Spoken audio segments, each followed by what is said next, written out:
Bien, entonces lo que hemos dicho hasta el momento es, el tiempo de conversión es un parámetro propio de la ADC y que nos dice cuánto tiempo se demora en generarnos una representación binaria para un nivel de voltaje correspondiente. ¿Listo? Entonces, para una medida de voltaje, él tiene que procesar esa señal de voltaje antes de arrojarnos un valor binario. Entonces, eso es el tiempo de conversión. Dijimos que el tiempo de conversión es proporcional a la cantidad de bits, es decir, que si yo quiero registrar variaciones pequeñas en amplitud, necesito muchos bits para poderla representar, una escala muy pequeña, por lo tanto el tiempo de conversión va a ser grande. Por el contrario, si yo quiero representar variaciones rápidas en el tiempo de la señal, el tiempo de conversión debe ser pequeño y por lo tanto no podría utilizar tantos bits. Entonces hay un compromiso. ¿Qué prefiero? ¿Registrar variaciones pequeñas en amplitud o variaciones rápidas en la señal? De acuerdo a eso, pues tendré que seleccionar apropiadamente mi tiempo de muestreo y la cantidad de bits. Hay diversos métodos con los cuales puede funcionar el ADC. El ADC que nosotros vamos a trabajar se conoce como ADC por aproximaciones sucesivas. Aproximaciones sucesivas. En este método, para entenderlo, vamos a hacer un pequeño ejemplo. Imaginémonos que hay dos personas. Tenemos acá una persona conversando con otra y le propone un juego.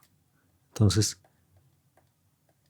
esta persona de acá le dice que adivine un número a esta acá. Entonces, esta segunda persona va a adivinar un número y la primera persona conoce el número, pero no se lo ha dicho. Entonces, imaginémonos que el número que quiere adivinar, que le propone adivinar en su mente es 42. Entonces, esta persona tiene que adivinar ese número. Este le dice, está en el rango entre 0 y 255. Entonces, como esta persona no conoce el número, pues una planteamiento, digamos, inicial podría ser proponer el número de mitad de la escala. Entonces, si él no conoce, pero sabe que está entre 0 y 155, entonces una opción sería proponer la mitad de la escala. Entonces dice, él es 128. La respuesta de esta persona ¿es mayor o es menor? Entonces, como el número es 42, la respuesta de él es menor. Entonces, el número no es 128, sino que es menor que 128. Entonces, ¿cuál sería la siguiente opción que tiene esta persona? Pues entonces la mitad de la escala entre 0 y 128. La mitad de la escala sería 64. Entonces, esta persona nos dice, no es 64, es menor que 64. Si no es 64 y está menor que 64, entonces debe estar entre 0 y 64. La siguiente alternativa sería la mitad de la escala. Entonces, en este caso, 32. Entonces, esta persona le contesta, no es 32, es más grande que 32. Entonces, si es más grande que 32, pero es menor que 64, la siguiente opción podría ser el número 48. Entonces, esta persona nos dice, no es 48, es menor que 48. Entonces, nos dice que es menor que 48. Entonces, la siguiente opción podría ser que sea el número 40. Entonces, esta persona nos dice, no es 40, es más grande que 40. Entonces, si es más grande que 40, la siguiente alternativa sería, por ejemplo, 44. Y nos dicen, no es 44, es más pequeño que 44. Entonces, la siguiente alternativa sería 42. Llegó al resultado, sin embargo, esta persona le va a decir, no es eso, es más grande que 42. Entonces, si nos dice que es más grande que 42, la única opción que tiene es decir, pues entonces debe ser 43. Pero como el número real no es 43, sino que es más pequeño que 43, entonces nos va a decir, no, es más pequeño que 43. Entonces, acá en estos dos últimos, puede decir uno, venga, pero si no es 42 ni 43, ya no hay opciones. Pero acá es donde está el truco de este método. ¿Listo? Entonces, vamos a asumir lo siguiente. Vamos a asumir que cuando la persona nos dijo que era menor, vamos a asignarle un valor de 0. Y cuando nos dijo que era superior, le vamos a asignar un valor de 1. Entonces acá valdría 0, 0, que valdría 1, 0, 1, 0, 1, 0. Si buscamos cuál es el valor decimal de este número binario que aparece acá, pues efectivamente el número corresponde al número 42. Entonces, ¿dónde está el truco? El truco es, si la persona adivina el número, que sería en este caso, diga que no es el número, sino que es más grande que ese número hasta completar la cantidad de bits de mi representación. Y ahora, ¿por qué continúe hasta llegar hasta acá? Porque si nos damos cuenta, la escala está entre 0 y 255, es decir, que estamos representando el número en 8 bits binarios. Acá tenemos 1, 2, 3, 4, 5, 6, 7, 8. Entonces teníamos que llegar o esperar a completar los 8 bits. Si la persona encontró el resultado, teníamos que esperar a completar los 8 bits. Entonces, si llega el resultado, debemos decirle que no, que ese no es el resultado, sino que es mayor hasta que completemos la cantidad de bits. Hagamos otro ejemplo. Entonces, por ejemplo, asumamos que ahora el número no es 42, sino que es 128.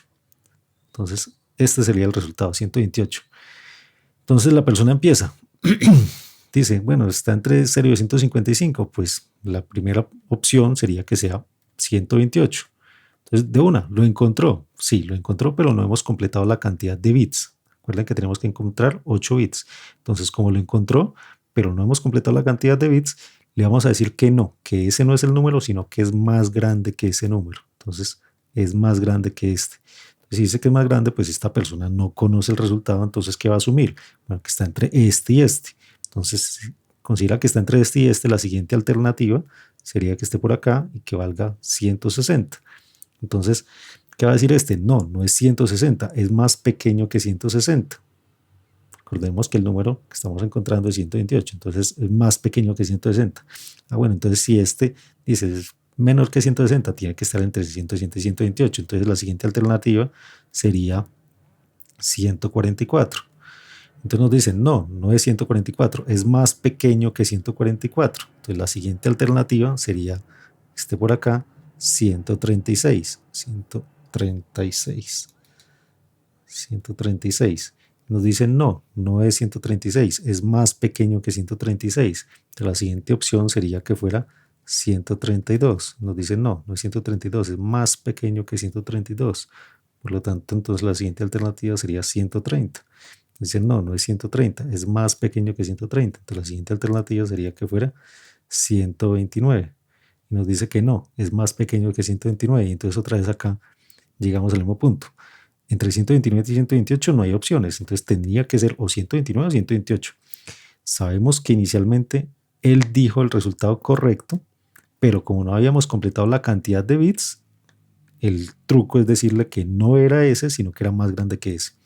Si volvemos a hacer lo mismo que hicimos acá, y es decirle a los que nos dijo que era superior, le asignamos una representación de 1 y a los que nos dijo que era inferior le asignamos una representación de ceros, pues obtendríamos este resultado.